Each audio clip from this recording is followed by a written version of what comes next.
tardes, amigos, bienvenidos nuevamente al programa Inti Cruz.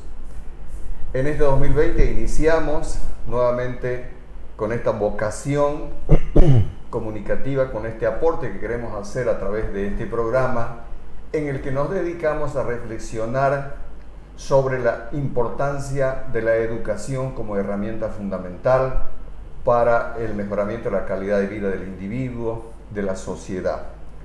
Abordamos este tema desde distintos puntos de vista y desde el año pasado lo vengo haciendo con mi amigo el doctor Pinto Mosqueira, que se encuentra ahora aquí presente nuevamente, y en esta oportunidad tenemos la grata visita de mi amigo también, el doctor Alejandro Marat, filólogo. Con ellos vamos a seguir dialogando, reflexionando sobre la educación. En esta oportunidad lo vamos a hacer desde la enseñanza, la importancia de la enseñanza del lenguaje, de las metodologías de enseñanza del lenguaje. Quiero, por lo tanto, agradecerles a ustedes nuevamente por su presencia, compartiendo con nosotros este espacio, por su atención, agradecer a la radio La Voz Universal 91.2 FM, agradecer al doctor Pasquier, el director general de esta institución, al doctor Darwin Pinto, el director de la radio La Voz Universal, y también a la licenciada Victoria Zavala, que siempre ella nos colabora de manera, vamos a decir, invisibilizada o anónima, pero fundamental en su presencia. Quiero, en principio, darle la posta para que diga sus primeras expresiones en este año 2020, en este nuevo ciclo que estamos comenzando, a mi amigo el doctor Pinto Mosqueira. Bien, gracias doctor, y buenas tardes a los que nos escuchan y nos van a ver, o nos están viendo por las redes, principalmente creo que es Facebook. Y queremos agradecer aquí la presencia de Alejandro. Con Alejandro nos conocemos desde hace unos años atrás, quizás unos 8 años por ahí, y siempre nos ha preocupado el asunto del lenguaje, ¿no? La enseñanza del lenguaje, el aprendizaje del lenguaje. Alejandro tiene una licenciatura en Filología Hispánica aquí de la Gabriel. También ha publicado unos 9 libros en el campo de la poética, es poeta él también, y él se dedica a dar clases también en el área de lenguaje y redacción científica, ha dado a nivel de maestría, redacción científica, y también Alejandro tiene una maestría en el área de educación superior, ¿no? Hecha también en la Gabriel. Casualmente yo fui su tutor, ¿no? Así que conozco un poco su trabajo. Y no le pagaron. No me pagaron ahí en la universidad, pero Alejandro justamente también hizo su tesis de maestría en el campo de enseñanza del lenguaje en una de las carreras de la universidad pública. Así que queremos en esta ocasión tocar el asunto de la enseñanza, principalmente del lenguaje, digamos, en nuestro medio, en Bolivia, si ustedes quieren, y en base pues a la experiencia que tiene Alejandro, nosotros vamos a contribuir algo también en base a nuestra experiencia, porque con Alejandro hemos venido también dando clases en los vestibulares universitarios en el área de lenguaje. Yo también he dado en el área de historia algunas veces y otras veces en el área de filosofía, pero este año hemos estado dando clases con Alejandro, él sobre todo da en el área del lenguaje, ¿no? Así que es un gusto tenerlo aquí a Alejandro Suárez. Él mismo se ha puesto el apodo de Marat. Bueno, ya saben quién es Marat, ¿no? El revolucionario de la Revolución Francesa. Bueno, entonces queremos iniciar el programa, doctor, como usted dijo, con este tema. Y quiero yo traer a colación una idea a propósito del área del lenguaje. Una vez hablábamos que en Estados Unidos, por ejemplo, a nivel universitario es obligatorio el lenguaje por lo menos el primer año, en todas las carreras, sea matemática, sea cualquier ingeniería, astrofísica, el estudiante universitario tiene que dominar el área del lenguaje, porque se supone que lo forman a estos profesionales o lo van a formar en Estados Unidos, digamos, en el área científica, y ellos también tienen que saber a escribir, redactar, ¿no? Porque muchos de ellos se dedican también a la investigación, ¿no? La competencia lingüística, ¿no? Claro, la competencia lingüística es fundamental. Como usted ve, digamos, en los Estados Unidos, todos te han obligado a llevar el lenguaje por lo menos el primer año. Bajo esa idea o lo que se da en Estados Unidos, Banzer, cuando en su primer gobierno que era de dictadura, digamos. Él fue, pues, creo que ministro de Educación también, ¿no? No lo sé si fue, pero él impuso de manera obligatoria, en esos años que él estuvo, la enseñanza del lenguaje en las universidades públicas, por ejemplo. Ajá. Entonces, Alejandro, queremos un poquito que nos cuentes tu experiencia o nos contés de cómo va eso de la enseñanza del lenguaje a tu criterio, tanto en colegio, cómo ves vos que llegan los estudiantes que están queriendo iniciar en la universidad, o los profesionales también que vos ves, que tengo entendido que le diste un curso de redacción a profesionales de los medios justamente de comunicación el año pasado. Sí. Bueno, primero agradecer al doctor Juan Carlos y agradecer a Tabo Pinto por invitarme a este programa de radio. Hoy el tema que quiero tocar es la enseñanza o las metodologías de enseñanza del lenguaje. Siempre es importante recordar un poco a la gente que nos escucha de que el ser humano, creo que de todas las escalas biológicas, es el ser más privilegiado. Porque puede comunicarse incluso de 4 maneras. Puede ser a través del lenguaje oral, el lenguaje escrito, el lenguaje gestual, incluso hasta el lenguaje visual. 4 formas de poder comunicarnos, qué riqueza nosotros los seres humanos. Obviamente que el lenguaje oral es lo más fácil porque nacemos hablando. Lo más dificultoso es el lenguaje escrito, porque es un proceso que lleva mucho tiempo para que un individuo pueda aprender o por lo menos dominar o escribir correctamente. Y ahí viene entonces el gran interrogante. El otro día hablando con un profesor español, él me decía, ¿cómo es posible que un individuo que haya hecho 2 años de kinder, 5 años de primaria, 5 años de universidad, ya van 12, y 5 años o 3 años de maestría, en total se pasó 14 años estudiando, y tenga fallas al escribir? Es decir, se pasó más de 10 años estudiando y ese individuo tiene dificultades para escribir. Entonces, aquí hay algo que falla. Y cuando hablamos de metodología de enseñanza, hay 3 componentes fundamentales: el docente, los contenidos y la metodología. Son las 3, sobre ese circuito y donde se mueve la enseñanza: el docente, los contenidos y la metodología. Si hablamos de la metodología aquí, específicamente en Santa Cruz de la Sierra, en cuanto al lenguaje, no caberían los adjetivos ni los epítetos para ponernos a hablar de las grandes deficiencias que hay. Entre ellas, por ejemplo, una de las fundamentales es que los profesores no usan las tecnologías modernas. Hoy tenemos un montón de aparatos que nos pueden ayudar a través de la imagen para que el profesor no sea el individuo que esté 1 hora hablando en la pizarra, sino que a través de imágenes el alumno pueda, a través del aspecto visual, hacerle más fácil la enseñanza.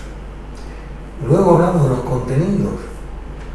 Imagínense que el lenguaje tiene 9 elementos, empezando por los determinantes y terminando por las conjunciones, sin hablar de los verbos, que tenemos 3 tiempos: simple, compuesto, imperativo, y que es el dolor de cabeza de la mayoría de los estudiantes. Y luego viene el profesor, que es el que tiene que impartir y el que tiene que transmitir. Obviamente que si el profesor no tiene talento para enseñar, eso va a repercutir inevitablemente en los estudiantes. Yo estoy hablando con mi mujer y nosotros mirando con Pinto en la universidad, los alumnos me contaban, unos alumnos de medicina, que hay un profesor que entra con la mano en el bolsillo y media hora se dedica a hablar sobre su vida. Y habla de causa, efecto, sobre su vida, sobre sus éxitos. Y 10 minutos después busquen en tal línea de internet el tema siguiente que les voy a dar para la clase. Entonces aquí es evidente que con esa clase de profesores es imposible enseñar, ¿no? Segundo, otros profesores que enseñan de memoria. Segundo, otros profesores que no tienen la dinámica, ni la voz, ni la creatividad para enseñar. Entonces, por mejor metodología que tengamos, si el profesor no tiene talento, es un fracaso. Pues acá lo primero que hay que evaluar es el profesor. Y evaluarlo de todo punto de vista. Y esto es una realidad actual que pasa en Santa Cruz de la Sierra. Hay un gran déficit para escribir. Se escribe mal, se redacta mal. Y esto es un problema crónico que viene desde el colegio secundario, desde el día de la primaria, pasando por la universidad. Y si a esto le añadimos la poca importancia que le dan la universidad, el Estado mismo, a las competencias lingüísticas, como decía el doctor, estamos perdidos. Desde mi punto de vista, yo, aunque mucha gente dice que yo soy duro, que soy un petardito, un tirabala, yo soy muy pesimista en esta área. Poder cambiar, porque necesitamos hacer profundas reformas para que esto cambie. Reformas desde el punto de vista de los contenidos, reformas en la metodología y una profunda evaluación del docente si queremos transformar y cambiar para que el alumno que salga del bachiller y entre a la universidad y termine como un profesional, esa competencia lingüística esté al nivel que debe estar. Gracias, querido. Bueno, nos ha dicho muchas cosas Alejandro. El aspecto didáctico, por ejemplo, mencionado, ¿no? El aspecto didáctico que significa, que a mí también me preocupa, vamos a decir, porque, por ejemplo, yo estoy involucrado, cada cual tiene su experiencia, ¿no? Cada cual lo ve desde su perspectiva. Yo estoy involucrado, por ejemplo, en lo que es la enseñanza de la metodología de la investigación, ¿no? Y ahí uno se encuentra con que, más allá de las cuestiones teóricas, de las cuestiones filosóficas, de las cuestiones epistemológicas, justamente para poder, digamos, incidir operativamente en el proceso de enseñanza-aprendizaje, que estamos hablando de esas cosas, estamos hablando de la educación, de la pedagogía, la didáctica, la enseñanza-aprendizaje, hay que aterrizar, pues, a través de lo que decía Alejandro, ¿no? La didáctica, o sea, ese proceso de enseñanza-aprendizaje en el espacio, que puede ser el aula o en otros ambientes que tienen que estar previamente calculados, vamos a decir, todo ese proceso de situaciones didácticas y de secuencias didácticas tiene que estar pues plenamente preconcebido, ¿no? Creo que hacía un poco referencia a eso Alejandro. En este tema tan rico para desmenuzarlo, querido profesor Pinto, le voy a pedir que usted, por favor, tome la palabra. No, un poco según la experiencia que he ido teniendo en los últimos 3, 4 años que doy clases de lenguaje en el área de lenguaje en estos vestibulares, gracias también muchas veces a la invitación de Alejandro. Entonces, por esta preocupación que tenemos por el tema del lenguaje, la enseñanza del lenguaje y el aprender a escribir, me he dado cuenta que en estos que hacen preuniversitario, la gran mayoría, por decirle de 80, 90 alumnos, pues tal vez 5 o 7, digamos, vengan a querer entrar a la universidad con cierto nivel en la preparación del lenguaje. Generalmente estos estudiantes vienen de colegios particulares. Algunos colegios particulares son más o menos buenos en la enseñanza del del castellano como lengua, como redacción, como escritura. Pero la gran mayoría de ellos, al revisarle, por ejemplo, los ejercicios que yo le hago hacer dentro del aula, porque a escribir también se aprende escribiendo, como dicen, y aplicando realmente, siendo consciente de la normativa, ¿no? De la gramática, aunque hay temas muy complejos en el área del lenguaje o el aprendizaje del lenguaje, la gramática, como decía Alejandro, por ejemplo, el tema de los verbos, es uno de los temas más complejos. Entonces, pero veo que la mayoría viene con mucha deficiencia, ¿no? Les cuesta construir oraciones, ya aplicando, digamos, las reglas gramaticales, oraciones que tengan sentido o oraciones que tengan una buena sintaxis, ¿no? Porque realmente es fundamental, me he dado cuenta de a poco también yo que escribo, o cada vez más, que es fundamental dominar lo más que se pueda la gramática para después jugar con los giros que uno puede hacer con las palabras que tiene el castellano, que tiene unas 300.000 palabras el castellano.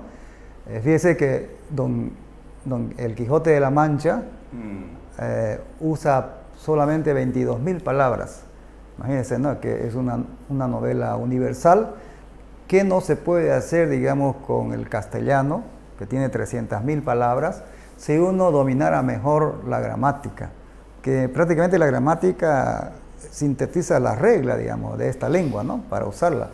Entonces, se requiere mucha maestría, yo creo. Como dice Alejandro, el que enseña el lenguaje tiene que ser un perito en esta materia o en esta área, y mejor si también es un escritor, no solamente de cuento, de poesía, también, digamos, uno que escribe, digamos, resultados de investigaciones, ¿no?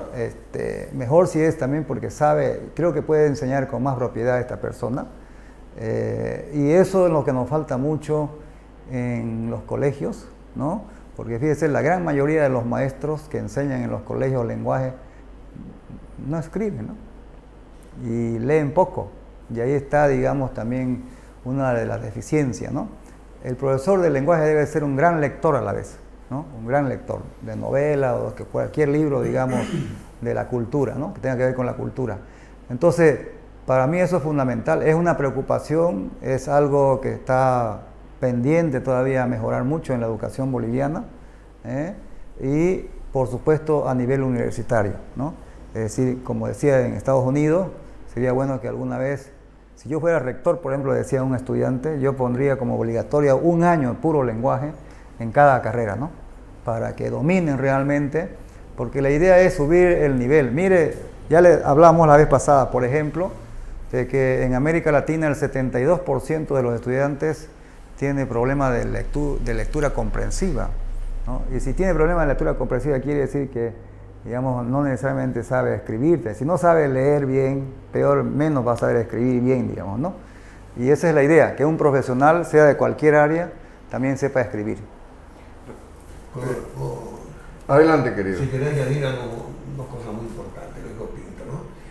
Es decir, hay que tener cuidado cuando hablamos de peritos, de expertos, porque en la enseñanza hay un grave problema. No es solamente cuestión de dominar la materia. Vos la podés dominar, vos podés saberte todos los verbos de memoria, podés saber todos los determinantes.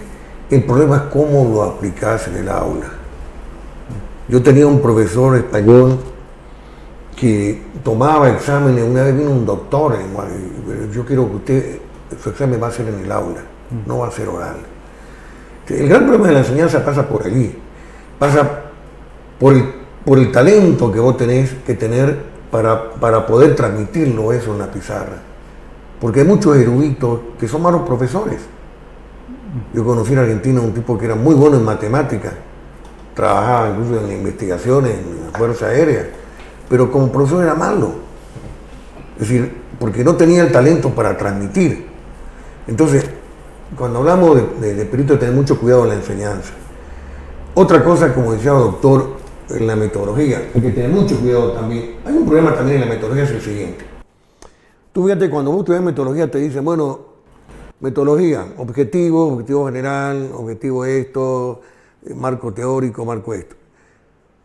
Yo veo que el gran problema que pasa en la metodología es que mucha de la gente es muy textualista. Lo agarra a pie de página y lo repite eso.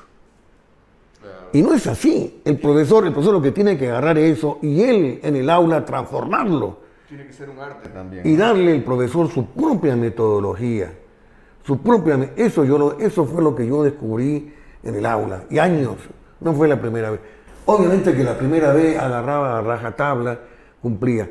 Pero después yo fui modificando eso. El gran debate que tendría que ser acá entre los docentes, un debate de metodología y una competencia de metodología.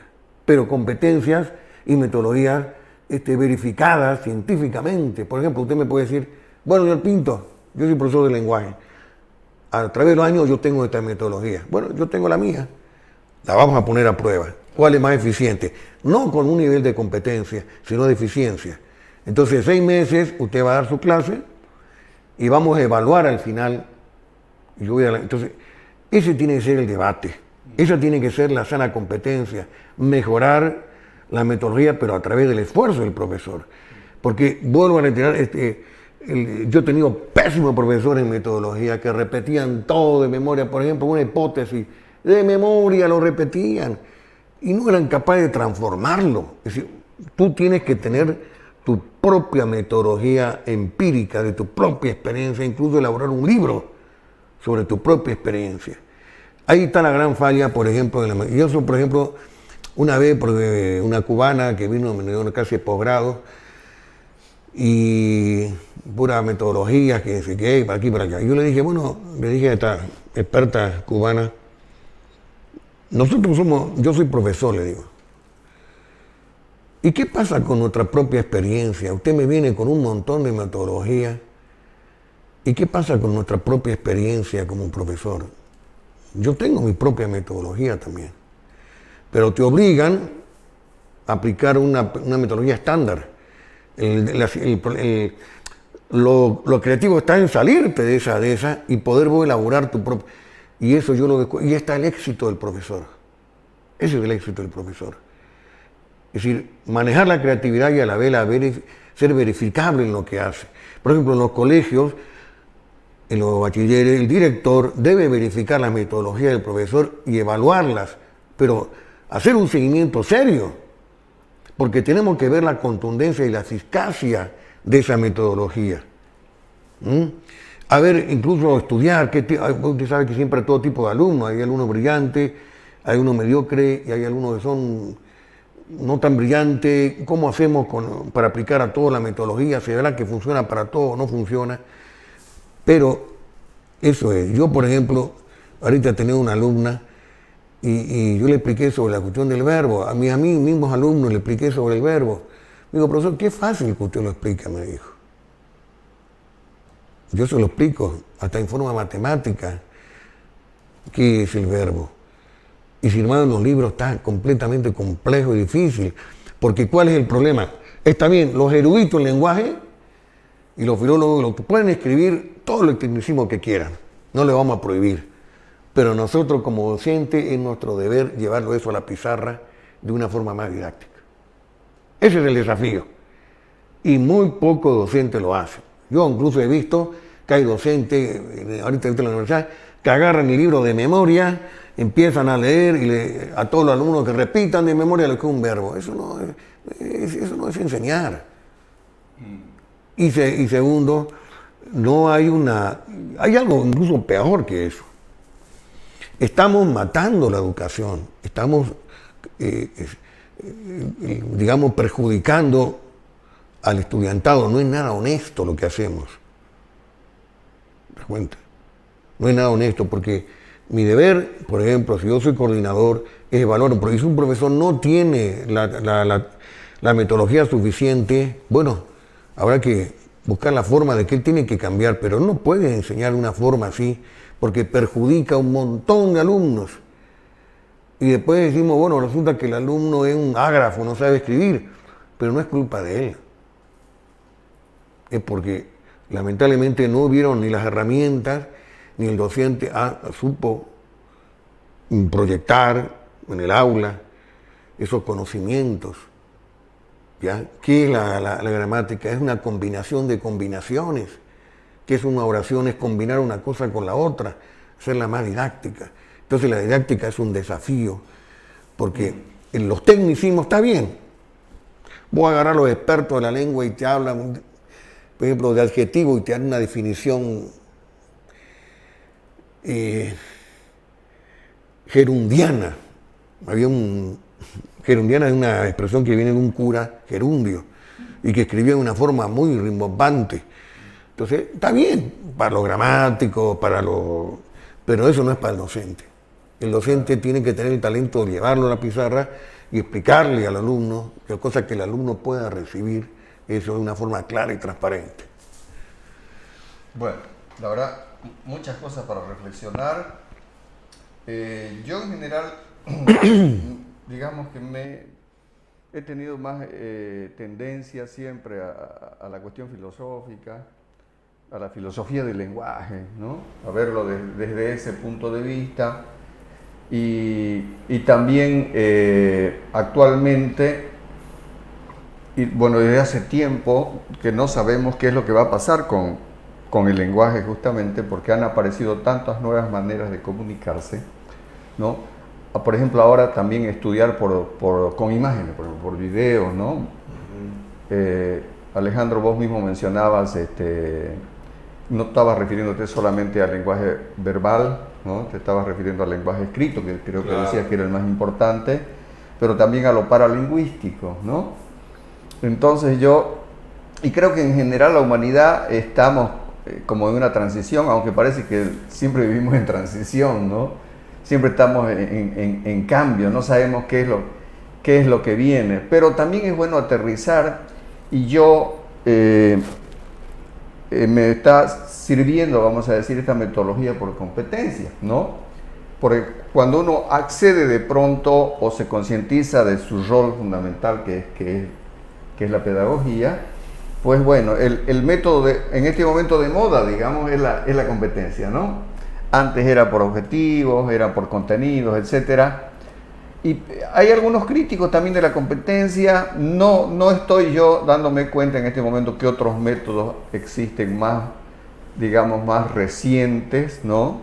Pero la competencia, que ya viene desde hace mucho tiempo, a uno le permite, sobre todo con estos desarrollos de Morin, ¿no? Ya pensando en el pensamiento complejo, ¿no? A uno le ayuda a darse cuenta que para dar una clase, pues son realmente varios requisitos. No solamente sabe conocer lo que vos estabas diciendo, no es solo cuestión de conocer, ¿no? Sino también, o sea, no es claro, también los procedimientos, ¿no? La competencia procedimental y la actitud, ¿no?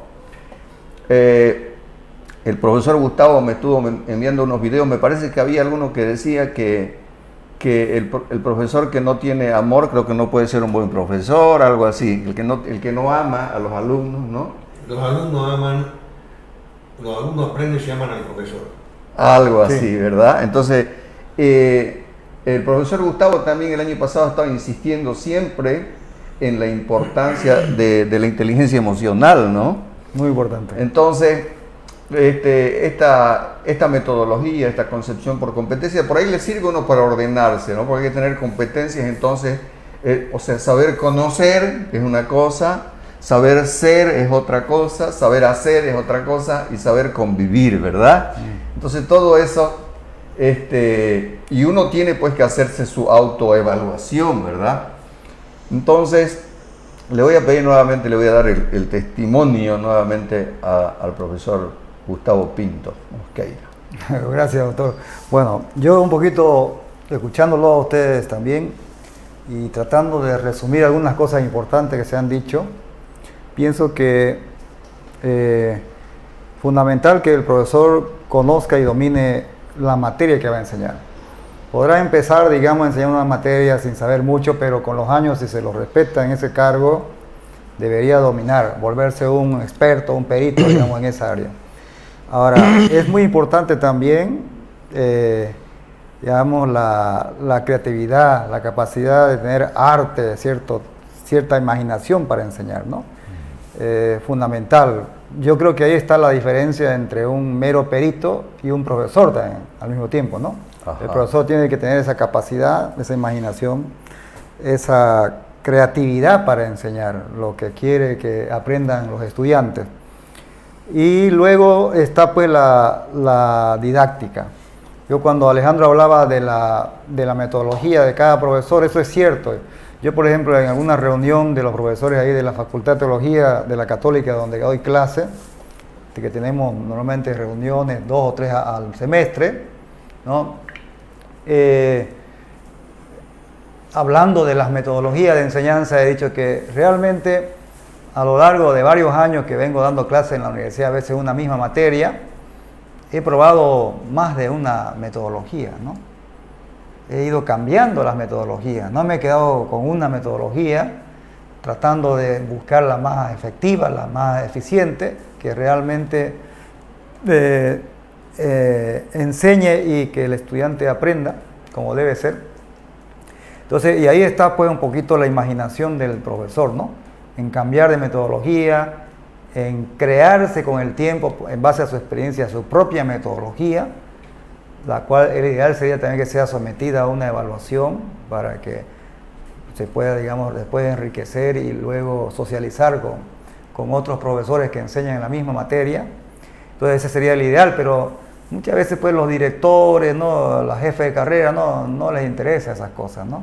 Están ahí más como administrativos, no como pedagogos, ¿no? No como pedagogos, no les importa muchas veces la didáctica, que si sabe el profesor no sabe. Pero el gran problema, volvamos a primaria y secundaria, es que muchos profesores de lenguaje, por ejemplo, no son del área. Lo ponen, digamos, porque quieren que cumplan su horario, digamos, ¿no? Su cantidad de horas de clase que dan al mes, entonces para que tengan un ítem. Y ese es el gran problema que tenemos, ¿no? No todos son, digamos, del área del lenguaje, ¿no? Entonces, esto también es fundamental. Y yo creo que hemos puesto ahora el asador, digamos, de la enseñanza del lenguaje, y cargándole también toda la responsabilidad como al docente, ¿no? Y a la didáctica y qué sé yo, a la metodología. Pero vuelvo a lo que usted decía, yo ahora en estos cursos que he dado he insistido mucho a los estudiantes que el aprender también no depende de tener un buen profesor, una buena metodología o didáctica, sino también depende mucho también del estudiante, hasta de su calidad de vida, ¿no? Depende de si duerme bien, si come bien en el desayuno, ¿no ves? Si viene bien desayunado, depende mucho de si emocionalmente está también el estudiante estable, ¿no? Si no tiene muchos conflictos emocionales, etcétera, familiar o en relaciones interpersonales con su pareja o con su corteja o con sus compañeros en la misma universidad, por ejemplo. Entonces, hay una serie de factores ahora que se conjuncionan para que exista un buen aprendizaje. No solamente depende de tener un excelente profesor o un buen profesor de cualquier materia, depende y de la metodología y de la didáctica, depende también de la calidad de vida que tiene el estudiante, ¿no? De si viene bien desayunado, si ha dormido por lo menos 7, 8 horas, como recomiendan ahora la neurociencia, depende de su estabilidad emocional, su equilibrio emocional. Entonces, todos esos factores ahora hacen que uno, hasta fíjese que depende si el estudiante hace o no hace ejercicio durante la semana. En Estados Unidos, en la misma universidad, digamos, hay bastante actividad física que se le hace hacer a los estudiantes, en los colegios también, y aquí, digamos, a la semana ya les he dicho yo que apenas 1 hora y media de ejercicio, de educación física tienen los chicos, cuando deben hacer por lo menos todos los días 1 hora de actividad física en los colegios. Fundamental es ahora el ejercicio, el hacer actividad física, porque eso ayuda mucho también a desarrollar la memoria, está demostrado eso, y no solamente, digamos, a estar menos estresado, etc. Ya, gracias, querido profesor. Querido Alejandro, quiero que aprovechemos tu presencia. Sos un experto, un erudito, un poeta, ¿verdad? Un artista de la lengua, de la palabra. Y claro, de alguna forma creo que nos has dicho que el universo digamos, de las personas, del profesor, está justamente construido con palabras, ¿no? Entonces es como que... La otra vez también con el profesor Pinto Mosqueira, en alguna oportunidad veíamos que los profesores en Finlandia, por ejemplo, que son respetados enormemente por la sociedad, son personas sabias, ¿no? Son personas, eso, bueno, entre otras cosas, leen mucho, ¿no? Porque hay que leer mucho, porque en definitiva nuestro horizonte, nuestra cosmovisión está pues construida con el idioma, ¿no? Entonces un buen hábito, leer, pues, que es una manera de dialogar con los grandes pensadores. Uno dialoga increíblemente, se comunica con personas que hace más de 1000 años, vamos a decir, o más de 2500 en el caso de Platón o de Aristóteles. Seguimos dialogando con ellos, ¿no? A través del lenguaje. Pero quiero aprovecharte, Alejandro, para que sigas evidenciándonos tus reflexiones, tu pensamiento, tu concepción respecto a la importancia del lenguaje y de las situaciones en que nos encontramos. Bueno, mira, las grietas son muchas. Al final teníamos toda la tarde. Por ejemplo, Pinto dijo algo importante, la calidad del alumno. Bueno, habíamos dicho que en este circuito de enseñanza está el profesor, los contenidos, la metodología y el alumno. Obviamente el alumno tiene que estar presente en ese circuito. Pero habría un quinto, que son las políticas educativas, que no hemos olvidado. Yo soy partidario de que la educación en Bolivia tiene que descentralizarse. Porque, ¿qué pasa? El profesor, al menos de colegio, está siguiendo a rajatabla un programa que viene del centralismo. A rajatabla está siguiendo un programa.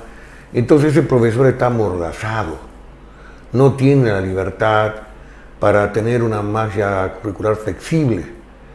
Yo recuerdo que cuando fui a ver a mi hija estudiaba, fui a verla a la profesora porque mi hija tenía problemas con los verbos.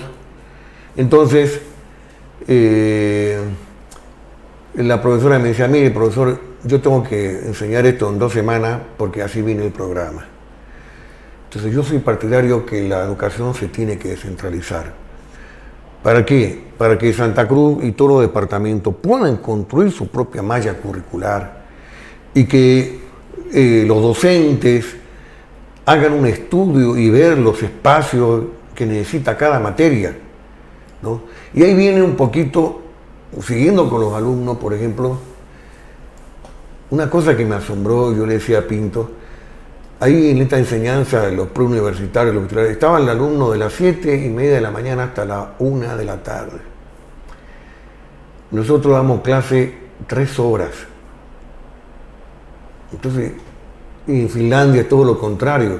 Se trata de enriquecer el tiempo en ver, no el tiempo, sino la calidad de tiempo. No podemos tener amordazado, arrinconado a un alumno ahí, más de 3 horas, le da un recreo de 20 minutos y el pobre alumno termina podrido y cansado. Entonces es otro problema, muchas horas inútiles, cuando eso se podría acortar ese espacio y ver la calidad, con 45 minutos más que suficiente para que un profesor pueda explayar sus conocimientos y trazarse una ruta en su materia. Pero tenerlo 3 horas y en 20 minutos, obviamente que eso es nefasto también. Y siguiendo entonces con la educación, yo creo de que al ser descentralizada va a dar ventaja y va a hacer que los profesores, una vez reunidos, puedan ellos, a través de estudios, decidir los tiempos, porque cada materia tiene su tiempo, ¿no? Correcto. Y no se puede hacer una forma vertical, más de la forma que viene del centralismo, a rajatabla, porque pobre profesor está completamente amordazado, le coarta toda su libertad creativa, ¿no? Y por último termina por aniquilar la enseñanza. Gracias, querido Alejandro. Vamos a ver si podemos hacer una pausa. psicológica, digamos, mediante algún video, mientras Victoria nos dirá cuando lo tengamos listo. Y seguiremos, mientras tanto, reflexionando sobre este tema. Si lo tenemos listo, adelante, por favor.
Bueno, acá estamos nuevamente con mis amigos. Les decía al comenzar el programa de que el objetivo de INTICRUZ es reflexionar sobre la educación desde distintos ángulos, porque nos parece que está faltando en la arena política, por ejemplo, que estamos en este momento todos tan distraídos con eso tan importante. Sin embargo, sentimos de que el tema educativo parece a veces que se lo enuncia como de compromiso, no está en la preocupación de nuestros líderes políticos en general, ¿no? Al no ser un tema electoralista, va a ser un tema, Alejandro, que puede dar rédito en 20 o 30 años, que no es mucho realmente para un país, pero no lo abordan nuestros políticos y desgraciadamente tampoco la sociedad lo prioriza. Bien, pero entonces esta es nuestra vocación en INTICRUZ, pero ahora nos estamos refiriendo a un tema específico que es el lenguaje. Para ello tenemos acá a un experto, que es nuestro amigo Alejandro Marat, a quien ya en estos últimos minutos le pido que durante unos 2 o 3 minutos, Alejandro, nos digas tu mensaje final sobre este tema, con el compromiso, dentro de lo posible, de que la semana próxima nuevamente estemos aquí al frente de las cámaras de La Voz Universal y a través de las redes de Facebook y de YouTube sigamos reflexionando sobre este tema. Claro, el fin de la enseñanza del lenguaje no es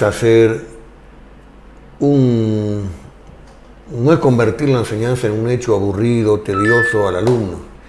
Hay que tratar de que tomar conciencia al alumno de que la enseñanza del lenguaje le va a servir a él como una herramienta también de enseñanza en su área profesional. Porque hay una versión, por ejemplo, que yo escucho, por ejemplo, los que estudian las ciencias duras, por ejemplo, ingenieros de sistemas, ingenieros civiles,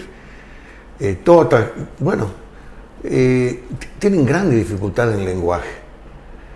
Y ellos dicen que, bueno, nosotros tenemos una mente muy racional, entonces el lenguaje es algo muy difícil para nosotros, y no es verdad. Yo he tenido muchos estudiantes, especialmente del altiplano, que manejan las dos áreas perfectamente bien. He tenido incluso profesores de ingeniería física, excelente en lenguaje y excelente en literatura. Creo que en Santa Cruz nosotros hemos sido muy permisibles en el lenguaje. Incluso eso se ve en las carreras, donde muy poco se pone el lenguaje en estas carreras.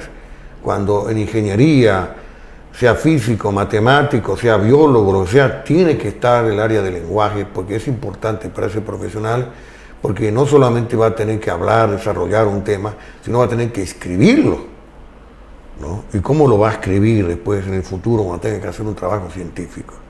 Entonces, hay que tomar conciencia entonces que el lenguaje no es una cuestión de culto, no queremos que sea una cuestión de cultismo, claro, ¿no? Sino que es una herramienta que nos puede servir a todos, especialmente a los profesionales, a tener un mejor desempeño. Una herramienta básica. Sí.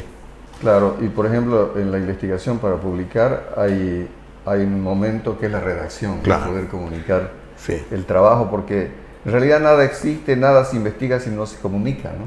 No se sí, comunica. y hemos visto casos, bueno, terribles.